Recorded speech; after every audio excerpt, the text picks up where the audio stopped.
ఇవాళ జరగబోతున్న వైఎస్ఆర్సీపీ విస్తృత స్థాయి సమావేశం అప్డేట్స్.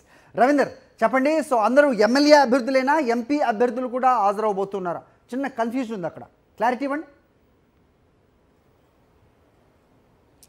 ఖచ్చితంగా రాష్ట్ర స్థాయి వైఎస్ఆర్ కాంగ్రెస్ పార్టీ విస్తృత స్థాయి సమావేశం మరికొద్దిసేపట్లోనే ప్రారంభం కాబోతుంది. దీనికి సంబంధించి మొన్న ఎన్నికల్లో పోటీ చేసినటువంటి ఎమ్మెల్యే అభ్యర్థులతో పాటు ఎంపీ అభ్యర్థులు కూడా పాల్గొనబోతున్నారు.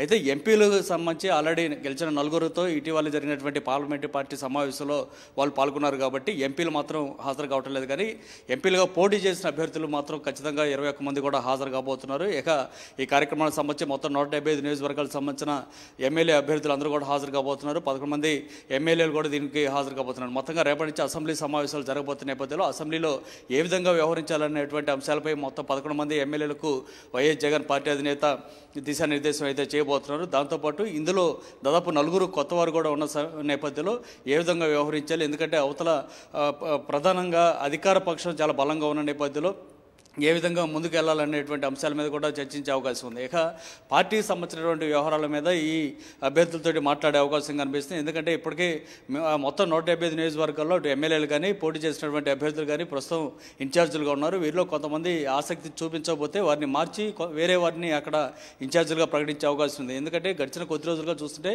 పార్టీకి సంబంధించినటువంటి కార్యకర్తలు స్థానిక నాయకుల మీద అధికార పార్టీకి సంబంధించినటువంటి నేతలు పెద్ద ఎత్తున దాడులు చేస్తున్న నేపథ్యం, అట్లాగే వారి ఆస్తులు ధ్వంసం చేస్తున్నటువంటి పరిస్థితులు, వీటన్నిటి నేపథ్యంలో కార్యకర్తలకు పార్టీ క్యాడర్ మొత్తానికి అండగా నిలిచేందుకు అక్కడ ఒక నాయకత్వం ఖచ్చితంగా అవసరం కాబట్టి వారిని ఎంపీ చేసే అవకాశం కూడా కనిపిస్తుంది. అట్లాగే ఇప్పటికే జిల్లా వ్యాప్తంగా లీగల్ టీంలను కూడా ఏర్పాటు చేశారు కాబట్టి కార్యకర్తలు కానీ స్థానిక నాయకులు కానీ ఏదైనా ఇబ్బంది ఎదురైతే లీగల్ టీంలను అప్రోచ్ అవడంతో పాటు వారితో ప్రైవేట్ కేసులు వేయించడం లాంటివి కూడా చేసే విధంగా ముందుకెళ్లేటువంటి అంశాలపై ఈ సమావేశంలో చర్చించే అవకాశం కనిపిస్తుంది. ఇప్పటికే ఈ విధ్వంసానికి సంబంధించి హింసాత్మక చర్యలకు సంబంధించి కూడా ఇప్పటికే గవర్నర్ దగ్గర నుంచి రాష్ట్రపతి వరకు కూడా పార్టీ ముఖ్య నేతలు ఫిర్యాదు చేశారు. మధ్యలో ప్రధానమంత్రికి కేంద్ర హోంశాఖ మంత్రి కూడా కంప్లైంట్ చేశారు. కానీ ఇక్కడ కనీసం బాధితుల ఫిర్యాదు కూడా ఆంధ్రప్రదేశ్లో పోలీసులు తీసుకొని పరిస్థితి ఏర్పడింది. ఈ నేపథ్యంలో నెక్స్ట్ ఏం చేయాలి, పార్టీ పరంగా ఎలాంటి కార్యక్రమాలు నిర్వహించాలి, ముందు కేడర్ని ఏ విధంగా రక్షించుకోవాలనేటువంటి అంశాల మీద కూడా ఈరోజు వైఎస్ జగన్ పార్టీ నేతలతోటి ఈ సమావేశంలో చర్చించే అవకాశం కనిపిస్తుంది. అవసరమైతే ఆందోళనలు చేసే కార్యక్రమాలు, ధర్నాలు చేసేటువంటి కార్యక్రమాలకు సంబంధించి కూడా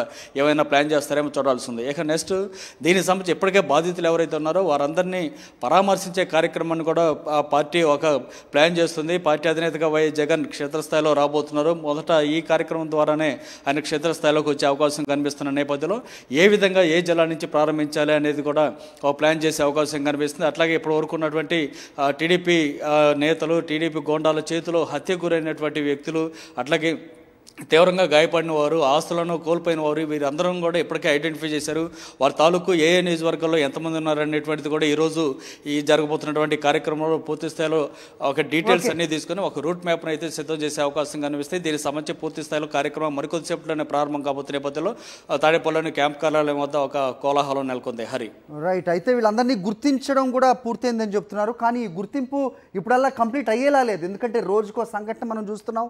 నిన్న రాయచోటిలో డైరెక్ట్గా కత్తిపోట్లకు గురైన వైఎస్ఆర్సీపీ నేతలు అనేది కూడా మనం ఉదయం ఆ వార్త కూడా మనం ప్రసారం చేయడం కూడా జరిగింది.